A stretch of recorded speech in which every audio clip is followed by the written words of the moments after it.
नमस्कार, आप देख रहे हैं द न्यूज बर्ड और मैं हूं आपके साथ पूजा।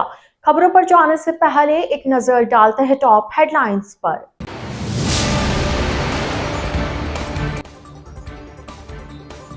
टैक्स चोरी और काले धन की गुप्त सूचना पर उत्कर्ष कोचिंग सेंटर्स के 1 दर्जन से अधिक ठिकानों पर आयकर विभाग का छापा।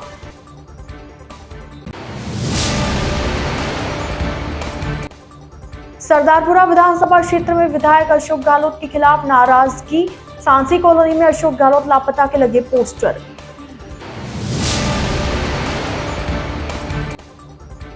बिलाड़ा थाना पुलिस ने ऑपरेशन हदबंदी के तहत कार्रवाई करते हुए 15 ग्राम अवैध स्मोक जब्त कर 2 आरोपियों को गिरफ्तार करने में सफलता हासिल की। सूर्यनगरी में तेज धूप के चलते मौसम में आया परिवर्तन, ठंड का असर कम होने से शहरवासियों को मिली राहत। तो ये थी हेडलाइंस और खबरें विस्तार से।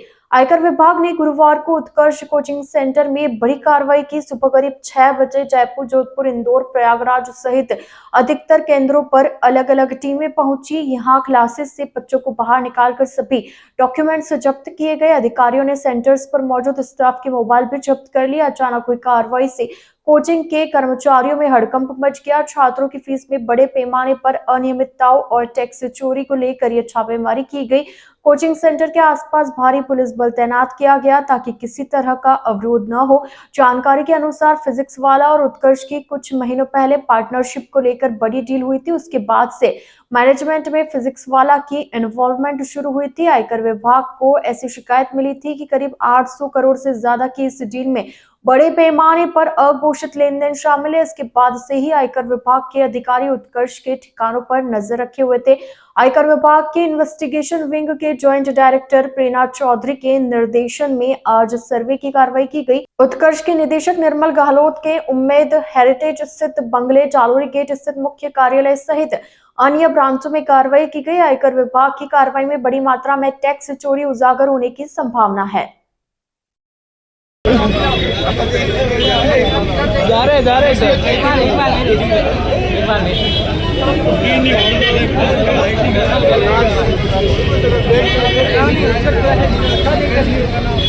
अरे आपके साथ है सर। जा रहे आपके साथ है सर।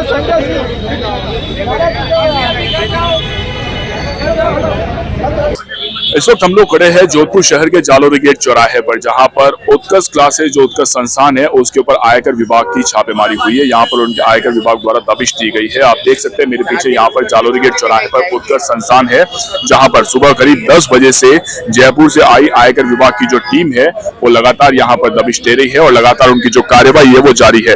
न सिर्फ जोधपुर बल्कि उत्कर्ष के जयपुर में भी जितने भी ठिकाने हैं वहां पर आयकर विभाग द्वारा कार्यवाही की जा रही है।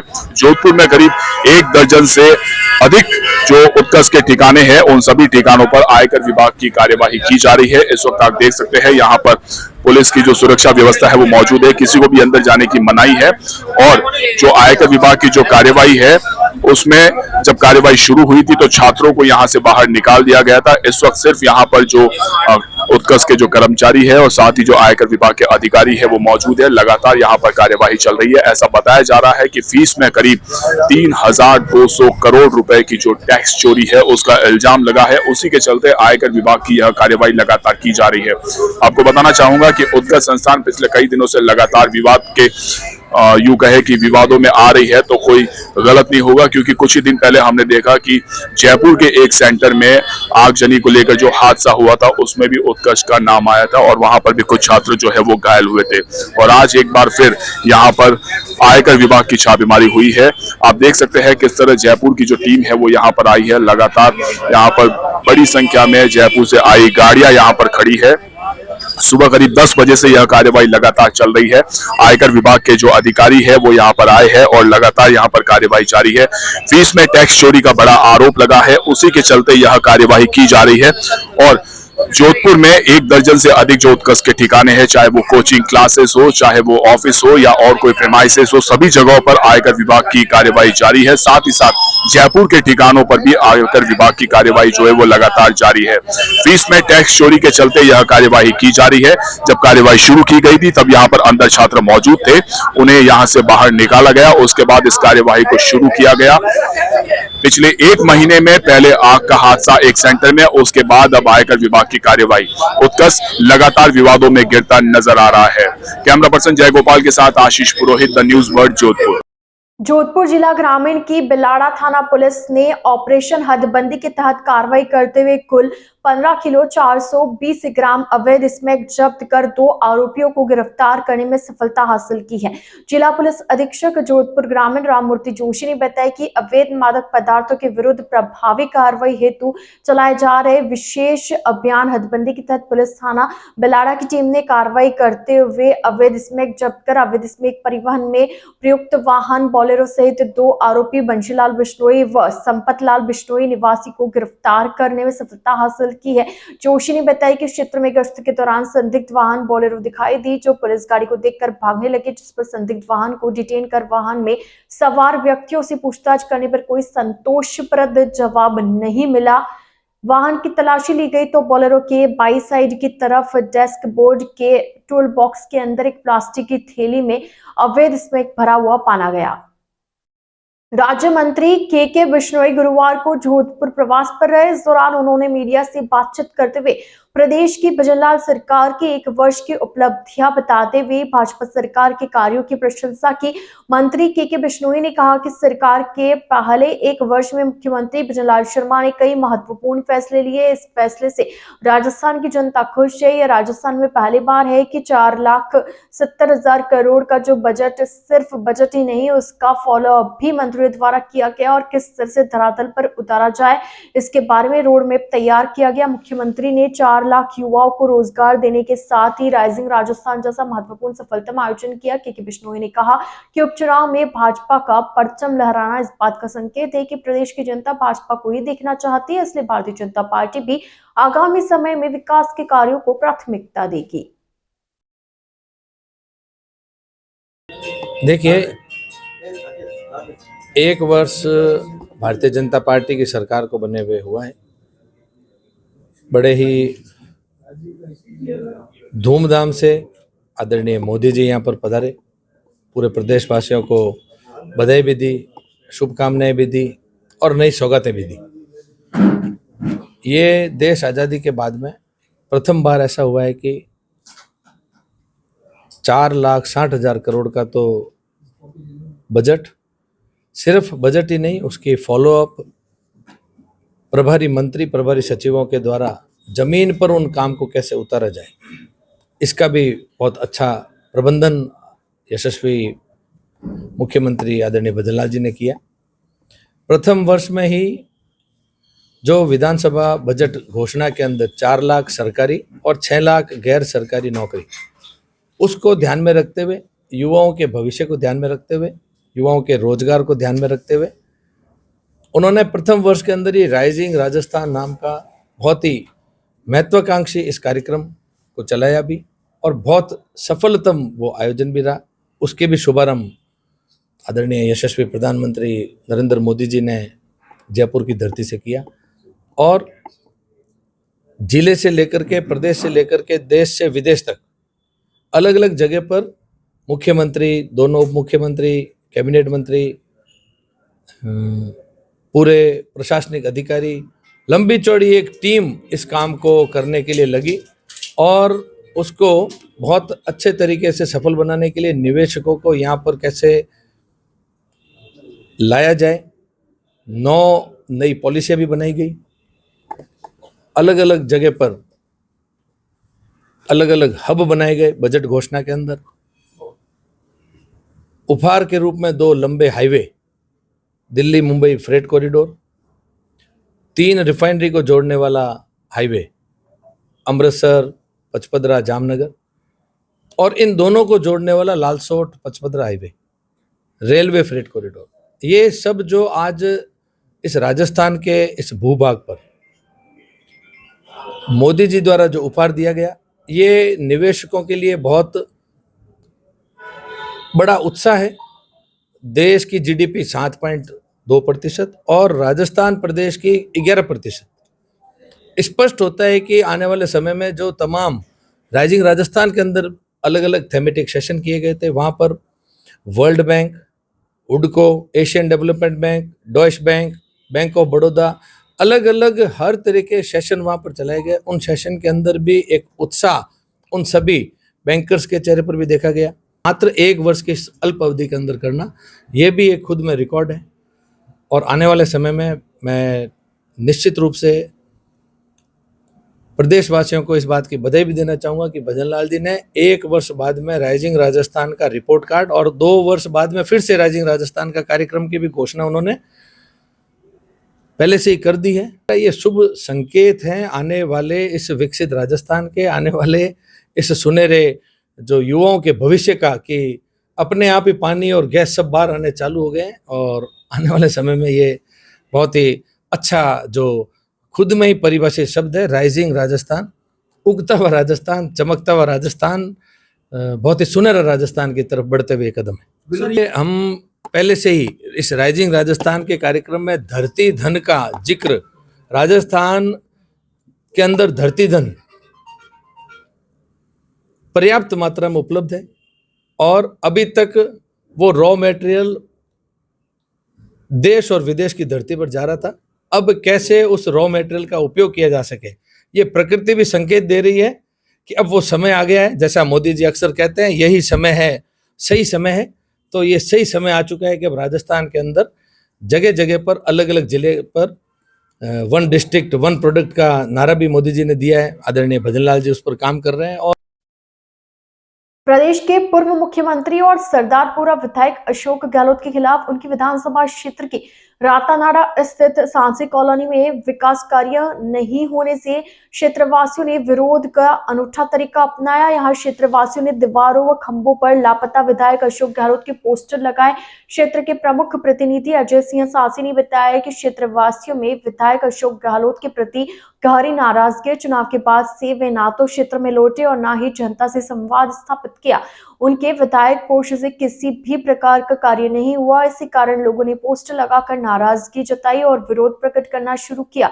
उन्होंने बताया कि बस्ती की सड़कों, पानी की व्यवस्था और सफाई जैसी मूलभूत सुविधाएं अभी भी खराब स्थिति में है। बस्ती के लोगों का कहना है कि अशोक गहलोत केवल चुनाव के समय आते हैं, झूठे वादे और प्रलोभन देकर चले जाते हैं। पिछले कई वर्षों से उन्होंने क्षेत्र के विकास के लिए कोई ठोस कदम नहीं उठाया।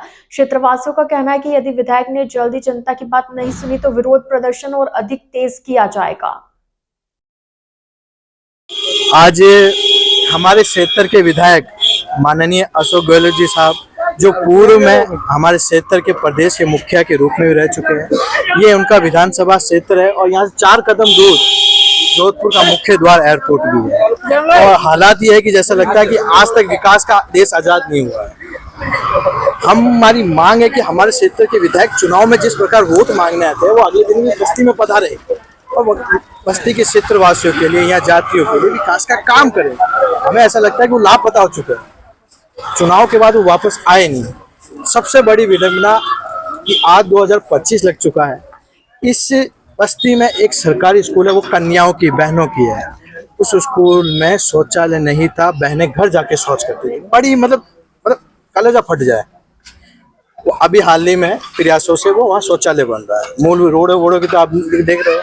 और ये सांसी समुदाय जो पिछड़ा हुआ डिनोटिफाइड कम्युनिटी आता है, आज भी जैसे अभी पूर्व में सरकार ने दस्तावेजीकरण किया था, लोगों के पास मूलभूत दस्तावेज नहीं है, दिक्कत आ रही है बने, उसके लिए काम करे, बैठे कमेटियां गठित करे। विधायक आए चुनाव के अगले दिन बस्ती में बैठे कि क्या दिक्कत है पूछो।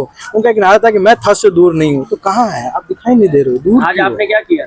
आज हमने अपनी बस्ती पूरे क्षेत्र में जगह जगह उनके लापता के पोस्टर लगाए हैं।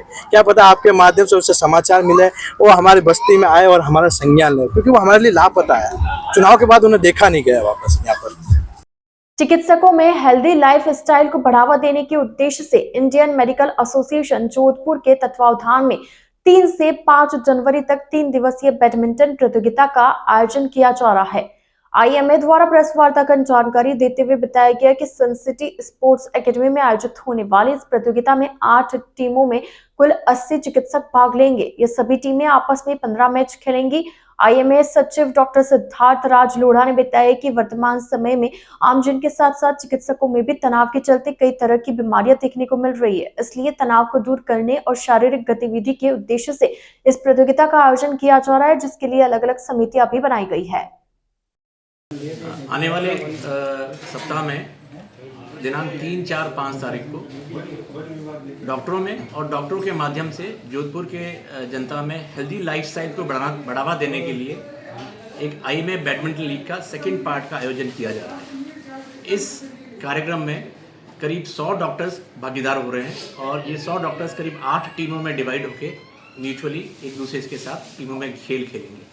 ये आयोजन करने का इंडियन मेडिकल एसोसिएशन का मुख्य मकसद था डॉक्टरों में स्वास्थ्य के प्रति, अपने स्वयं के स्वास्थ्य के प्रति बढ़ावा देने की प्रवृत्ति बढ़े और उनके माध्यम से दूसरों में हो। हमने देखा था पिछले सालों में, खासकर विशेष 2024 में डॉक्टरों में पाई जाने वाली स्वास्थ्य लाइफस्टाइल डिसऑर्डर्स के चलते सडन डेथ या इससे रिलेटेड कॉम्प्लिकेशंस काफ़ी संख्या में बढ़ गई थी और इसका मुख्य कारण था कि तक दिन रात मरीजों की सेवा करते रहे। GPS signal lost. आगे भविष्य में भी करते रहें, इसके लिए उनका खुद का शरीर बहुत स्वस्थ रहना चाहिए। जी बताएं सर। नमस्कार, मैं doctor Siddharth Lodha, secretary IMA Jodhpur. मैं आम जनता को, जो अभी हम चिकित्सक लोग बैडमिंटन का टूर्नामेंट कराना चाह रहे हैं, उसके थ्रू ये संदेश देना चाहता हूँ कि यदि आप स्वस्थ रहेंगे तो आपको बीमारी कम घेरेगी और स्वस्थ रहने के लिए फिजिकल एक्टिविटीज़ की बहुत ज़रूरत है। आने वाले साल में और भी इस तरह के कई तरह के कार्यक्रम आईएमए के द्वारा कराए जाएंगे ताकि लोग एक हेल्दी लाइफ स्टाइल के साथ अपना जीवन यापन कर सकें। धन्यवाद सर। ये कहाँ हो रही है और कितने डॉक्टर से?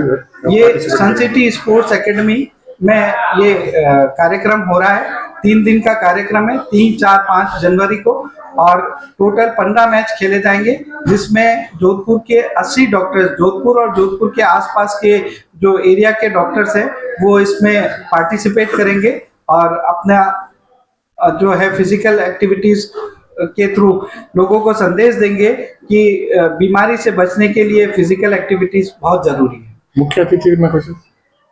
मुख्य अतिथि में जो शुरुआत है वो हमारे डॉक्टर नवीन किशोरिया जी, सुपरिटेंडेंट एमडीएम हॉस्पिटल, वो करेंगे, और जो समापन समारोह है वो डॉक्टर फतेह सिंह जी भाटी वो समारोह में शरीक होंगे और समापन समारोह कराएंगे। द न्यूज बर्ड के इस बुलेटिन में फिलहाल वक्त हो चला एक छोटे से ब्रेक का। ब्रेक के बाद जल्द हाजिर होंगे, आप बने रहिए द न्यूज बर्ड के साथ।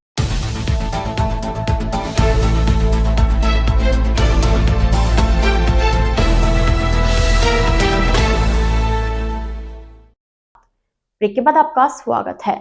देहरादून में आयोजित राष्ट्रीय ज्योतिष सम्मेलन में उत्तराखंड के राज्यपाल के कर कमलों द्वारा भारत की प्रथम 2 लाख रुपए राशि की फेलोशिप सम्मान प्राप्त कर ज्योतिष के क्षेत्र में विश्व पटल पर जोधपुर का नाम गौरवान्वित करने वाले जोधपुर के ज्योतिर्विद पंडित खिवनराज शर्मा का जोधपुर लौटने पर घंटाघर स्थित हिंदू सेवा मंडल कार्यालय पर भव्य स्वागत किया गया। Welcome Jodhpur cultural development society Jodhpur के अध्यक्ष विष्णु चंद्र प्रजापति ने बताया कि ज्योतिर्विद पंडित खिवनराज शर्मा को भारत की प्रथम फेलोशिप में अभिनय पत्र एवं 2 लाख रुपए की राशि का चेक प्रदान किया गया है। उनकी इस उपलब्धि पर सभी सनातन प्रेमियों एवं ज्योतिषियों द्वारा सम्मान किया गया। इस दौरान हिंदू सेवा मंडल के कई पदाधिकारी उपस्थित रहे।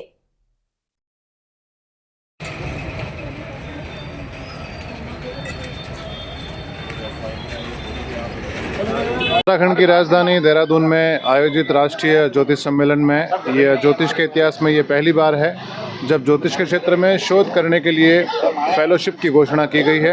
ये फेलोशिप की राशि 2 लाख रुपए की है। मैं समझता हूँ कि यह प्रयास जो ज्योतिष के क्षेत्र में किया जा रहा है, इससे ज्योतिष के क्षेत्र में शोध को बढ़ावा मिलेगा और नए विषयों पर शोध करने के लिए ऐसे छात्रों के लिए एक सुनहरा अवसर है। मैं सभी को शुभकामनाएं देता हूं और धन्यवाद ज्ञापित करता हूं समाज के उन प्रबुद्धजनों का जिन्होंने मेरा सम्मान किया और इस विषय को समाज के बीच रखकर समाज को एक नया संदेश दिया। भारतीय सभ्यता संस्कृति का पर्याय, सनातन संस्कृति का पर्याय ज्योतिष और ज्योतिष के क्षेत्र में देहरादून में गत दिनों आयोजित राष्ट्रीय स्तरीय सम्मेलन में मारवाड़ की धरा सूर्य नगरी जोधपुर के युवा सपूत हमारे श्री खिमराजी शर्मा जो ज्योतिर्विद हैं वह उस सम्मेलन में पधारे थे और पूरे राष्ट्रीय स्तर पर चिंतन मनन होने के पश्चात इनको 2 लाख रुपए की फेलोशिप सम्मान युवा के रूप में दी गई हैं। उसके लिए संपूर्ण जोधपुर के लिए, मारवाड़ के लिए, राजस्थान के लिए नहीं, पूरे भारत के लिए यह प्रथम फेलोशिप सम्मान है।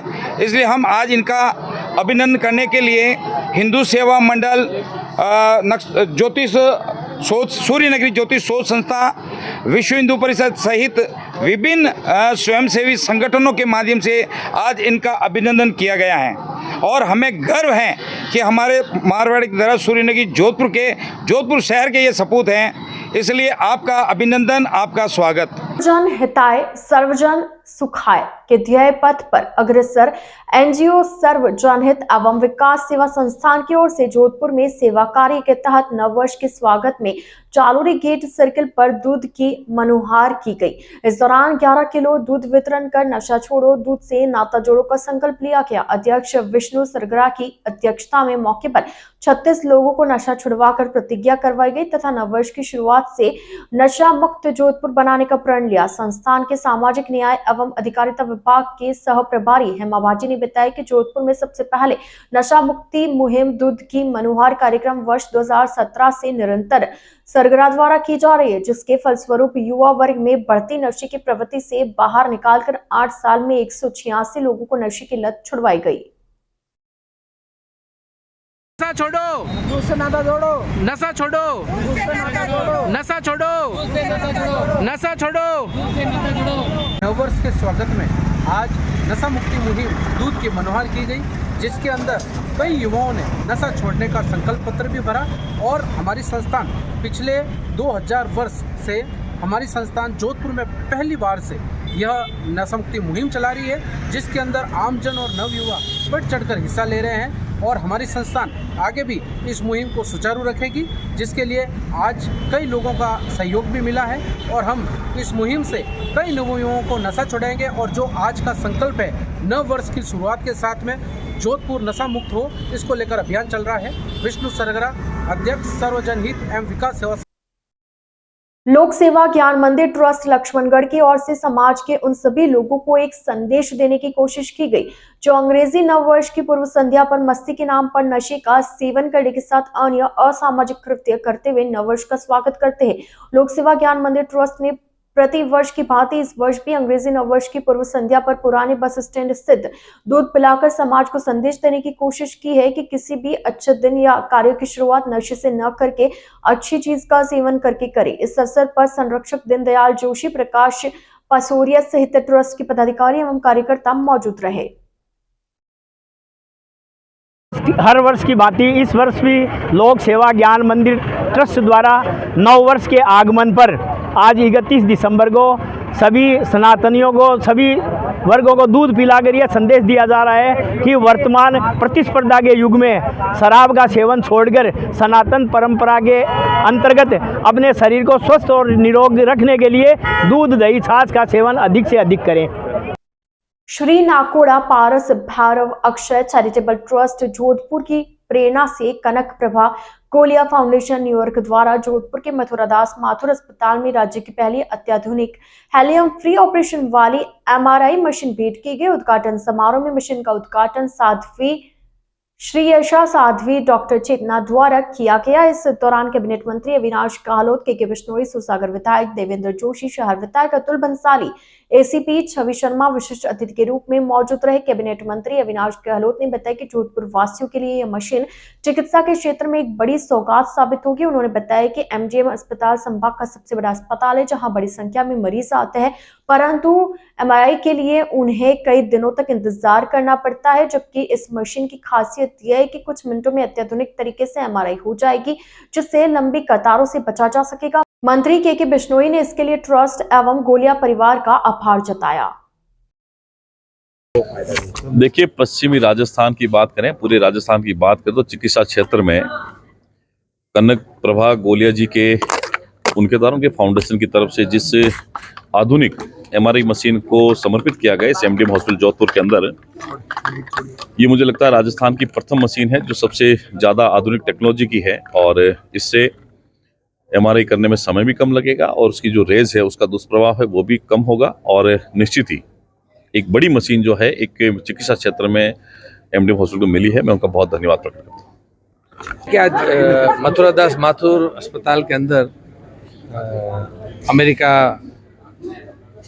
से पधारे कनक जी प्रभा जी गोलिया परिवार की तरफ से ये जो आज आधुनिक तकनीक की बनी हुई इस एमआरआई मशीन का फ़ायदा आने वाले इस समाज के जो आखिरी पंक्ति में बैठे हुए व्यक्ति को इसका मिलेगा।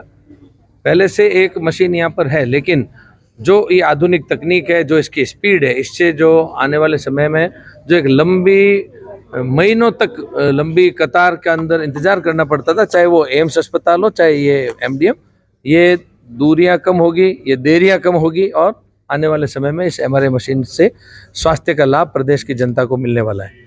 आदरणीय मोदी जी का जो सपना है आयुष्मान भारत के माध्यम से समाज की आखिरी पंक्ति में बैठे हुए व्यक्ति का, दीनदयाल जी उपाध्याय के सिद्धांत को ध्यान में रखते हुए उन्होंने एक जो नई दिशा पिछले 10 वर्षों में देश को दी है, ये उसी का सपना जो साकार होते हुए आप और हम सब देख रहे हैं, विकसित भारत की तरफ बढ़ते हुए कदम है। ये आज जो गोलिया परिवार भी इसमें सहभागी बना है, यही मोदी जी की आशा है, उम्मीद है और आने वाले समय में प्रत्येक समाज का वर्ग जो एक 4 वर्गों के रूप में मोदी जी ने महिला, पुरुष, युवा एवं मजदूर, ये जो वर्गीकरण उन्होंने जो बताया है, इन सभी वर्गों को कैसे आने वाले समय में फ़ायदा मिले, उसी की दिशा में देश बढ़ रहा है, प्रदेश बढ़ रहा है और आदरणीय भजनलाल जी का जो विकसित राजस्थान का सपना है वो भी साकार होते हुए हमें समय नजर आ रहा है।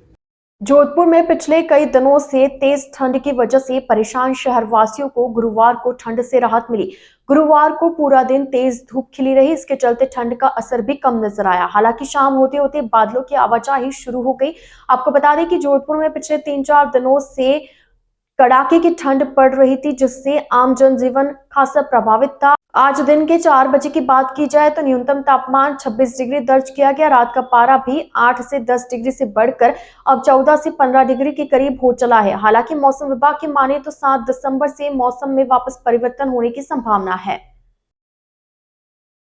द न्यूज बर्ड के इस बुलेटिन में फिलहाल के लिए इतना ही। आइए चलते चलते एक बार फिर नजर डालते आज की टॉप हेडलाइंस पर।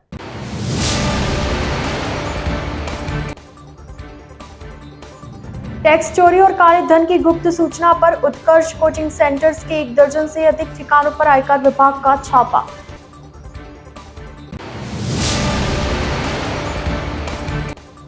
सरदारपुरा विधानसभा क्षेत्र में विधायक अशोक गहलोत के खिलाफ नाराजगी, सांसी कॉलोनी में अशोक गहलोत लापता के लगे पोस्टर।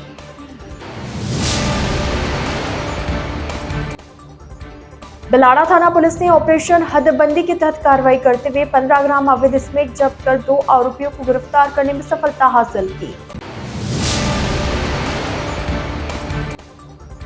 सूर्यनगरी में तेज धूप के चलते मौसम में आया परिवर्तन, ठंड का असर कम होने से शहरवासियों को मिली राहत।